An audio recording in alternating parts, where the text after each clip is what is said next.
हथियार यहां पर नजर आ रहे हैं। ये हथियारों के साथ आप देख रहे हैं जो जवान नजर आ रहे हैं, ये सब कुछ वहां से बरामद हुआ है। ये बड़ी खबर आपको बता रहे हैं, ये सारे हथियार वहां से बरामद हुए हैं। और आप देखेंगे कि इसमें कुछ खतरनाक राइफल्स हैं, AK-47 की भी होने की खबर मिल रही है।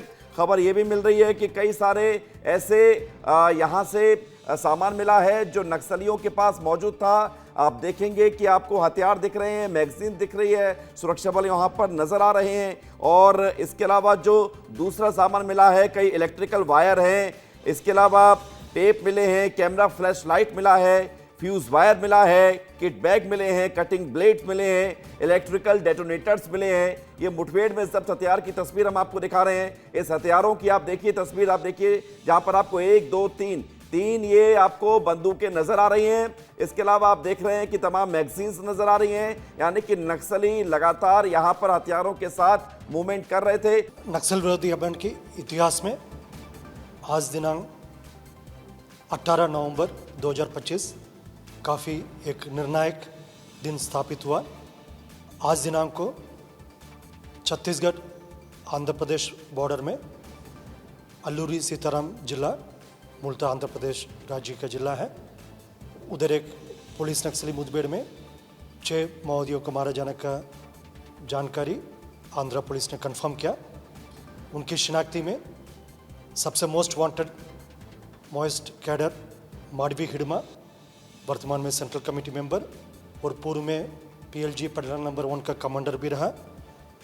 ना सिर्फ बस्तर इलाका में नक्सल विरोध अभियान के दृष्टिकोण से संपूर्ण भारतवर्ष में एक खूंखार माओवादी कैडर के रूप में उनका शिनाख्ती है और उनके ऊपर लाखों के इनाम भी पहले अलग अलग राज्य सरकार ने घोषित करके रखा है।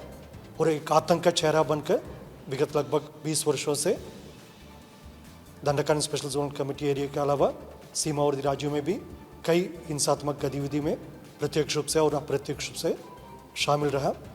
उनका डेड बॉडी आज ESR जिला में सुरक्षा बल द्वारा बरामद की गई।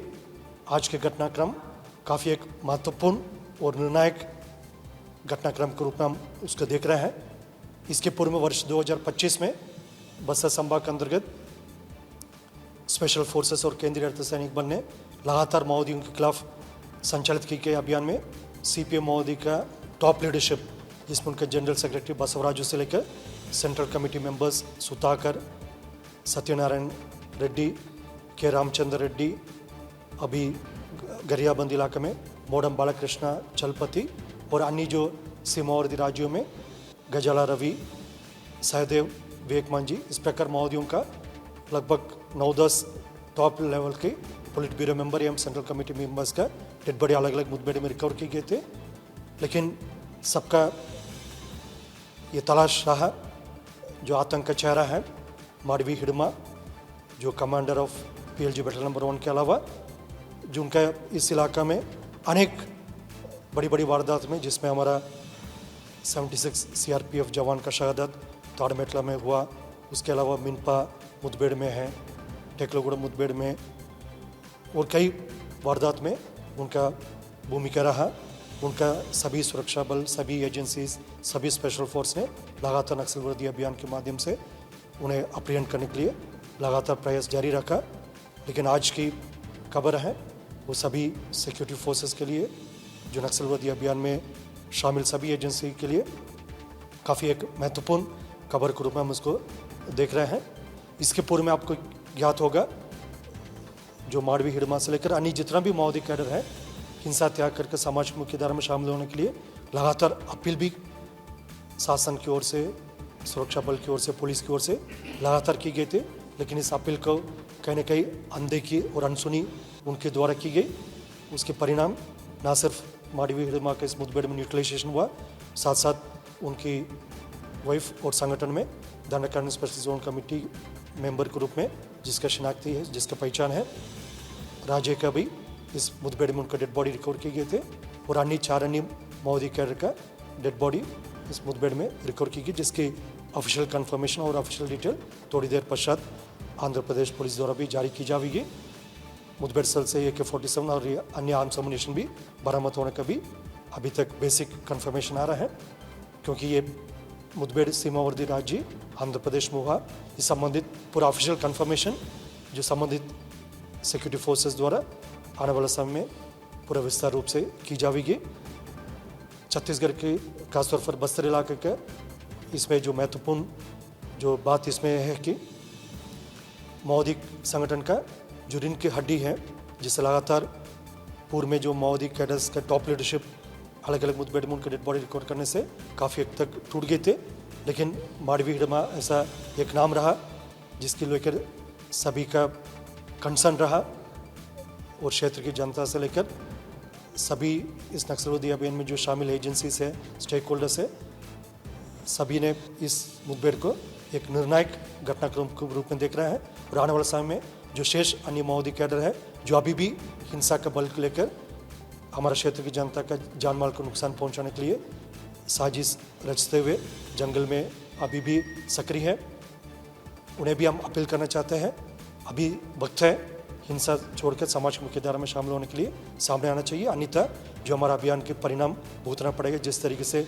DRG, STF, Bastar fighters, cobra, CRPF, BSF, ITBP, Chhattisgarh arm police और तमाम जो सिक्योरिटी एजेंसीज है, कई एजेंसी का मैं नाम सुरक्षात्मक कारणों से नहीं ले पाऊंगा, लेकिन सभी का संयुक्त प्रयास रहा जिसके परिणाम 2025 में सबके सामने सकारात्मक रूप में हमको देखने मिल रहा है।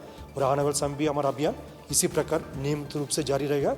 इस परिस्थिति माओवादी के पास मात्र एक ही विकल्प है, हिंसा छोड़कर समाज की मुख्यधारा में शामिल हो जाए, अन्यथा जो अभियान का परिणाम न सिर्फ दंडकारण इलाके में, न सिर्फ बस्तर इलाके में, सीमावर्ती क्षेत्र में भी देखने मिल रहा है। उनका भागने के लिए, छुपने के लिए कोई स्थान अभी सुरक्षित नहीं है, इसलिए ये भ्रम से बाहर आ जाना चाहिए। एक जगह से दूसरे जगह भाग जाऊंगा, मैं बच जाऊंगा, इस प्रकार का कोई परिस्थिति नहीं है। कहीं भी भागेगा, पूर्व में भी हम बार बार इस बात को भी बोला है, यदि पाताल में जाए, आकाश में जाए, कहीं भी जाए, सीमावर्ती राज्य में कहीं भी भाग कर जाए, कहीं भी जाएगा, हमारा सुरक्षा बल ढूंढेगा, उसका सही परिणाम तक, सही अंजाम तक अभियान को ले आने के लिए हमारा बल सक्षम है। छत्तीसगढ़ के अलावा अन्य राज्यों में कितना इनाम अभी प्राथमिक डिटेल ही मिला है, जैसा छत्तीसगढ़ राज्य में सेंट्रल कमेटी मेंबर्स के ऊपर 40 लाख का इनाम है और अन्य अलग अलग राज्यों में भी उनकी स्टेट के द्वारा घोषित इनाम भी है। इसलिए अभी एकदम बेसिक इन्फॉर्मेशन है, इसलिए उनके क्रिमिनल रिकॉर्ड हैं और उनके ऊपर कितना कितना इनाम अलग अलग राज्यों में घोषित है और उनके पूरा प्रोफाइल है, थोड़ी देर पश्चात साझा किया जाएगी।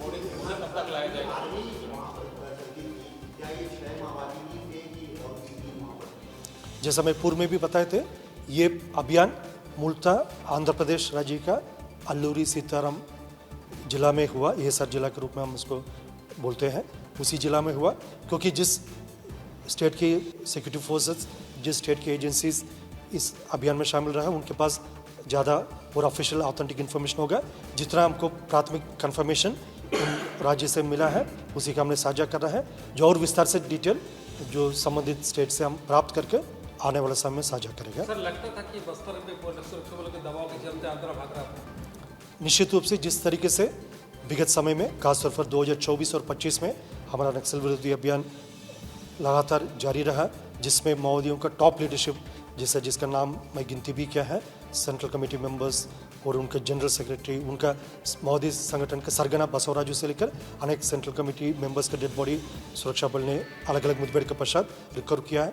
इधर खासतौर पर अबुजमाट क्षेत्र है, नेशनल पार्क इलाका है और अन्य जो इंटर डिस्ट्रिक्ट बॉर्डर्स है, इंटर स्टेट बॉर्डर्स है, कराईगुटला हिल्स है, ऐसा कोई स्थान नहीं जहाँ पर हमारा सुरक्षा बल अभियान संचालित नहीं किया। विगत 2 सालों में बस्तर क्षेत्र का कोने कोने में हमारा सुरक्षा बल पहुंचा है और अभियान में सकारात्मक परिणाम भी लेकर आए थे। कहीं न कहीं इस दावा के कारण से माओवादी संगठन और उनके कैडर्स लगातार एक जगह से दूसरे जगह भागते रहा। छत्तीसगढ़ तेलंगाना बॉर्डर में भी कई समय तक उनकी इन्फॉर्मेशन जानकारी मिला, उसमें सीमावर्ती राज्य से संपर्क करके हम उधर भी अभियान संचालित किया। उसका उदाहरण है, मतलब कराईगुटला हिल्स में मई 2025 में 31 माओवादी कैडर के डेड बॉडी हमने रिकवर किया। उसमें कहीं न कहीं हिडमा बच निकल गई है, लेकिन उसके बाद भी लगातार हमने उसका अपहरण करने के लिए अनेक अलग अलग प्रकार का अभियान लगातार जारी रहा। सुरक्षा बल ने, सभी एजेंसीज ने उनके ऊपर कंटिन्यूसली एक इंटीग्रेटेड एफर्ट के माध्यम से प्रयास जारी रखा है। इसी कारण से उनको एक जगह से दूसरी जगह भागना पड़ा। लेकिन इस बात को भी हम अनेक बार स्पष्ट किया है, उनके भागने के लिए, छुपने के लिए कोई स्थल ना छत्तीसगढ़ में बचा, ना सीमावर्ती राज्य में बचा है। सर कितना सेल बचा है ऑपरेटिंग हिडमा को? जैसा अभी सीपी मोदी संगठन में यदि टॉप लेवल की लीडरशिप को देखा जाएगा, अभी मात्र पोलिट ब्यूरो मेंबर देव जी है, पोलिट ब्यूरो मेंबर गणपति है, और सेंट्रल कमेटी मेंबर्स में संग्राम, गणेश उइके और DKSRC मेंबर्स में पापा राव और बारसेदेव, इस प्रकार गिने चुने नाम ही बचा है। उनका भी लगातार हम बार बार अपील भी जारी कर रहा है, लेकिन कहीं ना कहीं उस अपील को अनसुनी और अनदेखी कर रहा है। जैसा हिडमा से भी आप लोग ध्यान दिया होगा, सिर्फ एक हफ्ता 10 दिन पहले छत्तीसगढ़ राष्ट्र शासन के माननीय मुख्यमंत्री महोदय और अन्य जो वरिष्ठ पुलिस अधिकारी और प्रशासनिक अधिकारी भी पूर्ववर्ती गांव तक गए थे और उनके परिजन से मिलकर दोनों बारसेदेव और माडवी हिडमा का माँ से भी मिलकर चर्चा किया। उन्होंने भी दोनों का माता में भी अपील किया है। इससे और ज़्यादा प्रयास शासन, पुलिस और प्रशासन क्या कर सकता है, तब उनकी खुद की माँ के अपील को अनसुनी कर रहा है। उसके बाद भी फिर बंदूक लेकर हिंसा के बल पर क्षेत्र की जनता के जान माल का नुकसान पहुंचाने के लिए कोई न कोई साजिश रच रहा है। फिर उसका परिणाम उनको भुगतना पड़ा और शेष माओवादी के पास अभी भी वक्त है। यदि बात को समझ कर आ जाएगा अच्छा होगा, नहीं तो फिर रिजल्ट सबके सामने है। छत्तीसगढ़ क्या बॉडी लाया जाएगा और गुवाहाटी में क्या अंतिम संस्कार करने दिया जाएगा? उसके मारे जाने से सुकमा में एक खुशी की भी लहर निश्चित रूप से आतंक का एक चेहरा रहा जो माडवी हिडमा और उनका अन्य साथी उस मुठभेड़ में मारा जाने से क्षेत्र की जनता राहत की सांस ले रहे हैं। सुरक्षा बल के लिए भी एक निर्णायक बढ़त है नक्सलवादी अभियान के दृष्टिकोण से। बाकी अन्य लीगल फॉर्मेलिटीज और टेक्निकल फॉर्मेलिटीज है वो संबंधित राज्य पुलिस से संपर्क करके उसका वर्कआउट करेगा। इसके पहले भी जैसा जिस राज्य का कैडर बिलोंग करते हैं, जो आमतौर पर उस राज्य को डेड बॉडी पहुंचाया जाता है और लीगल और अन्य जो टेक्निकल विषय को ध्यान में रखकर फिर उनके आगे की कार्रवाई की जाती है। लेकिन अभी मुठभेड़ सिर्फ मात्र कुछ समय पूर्व में हुआ, इसलिए इन सब विषय पर अभी चर्चा करना, सब विषय पर अभी निर्णय लेने के लिए संबंधित एजेंसी से और संबंधित स्टेट के पुलिस से हमको चर्चा करना होगा।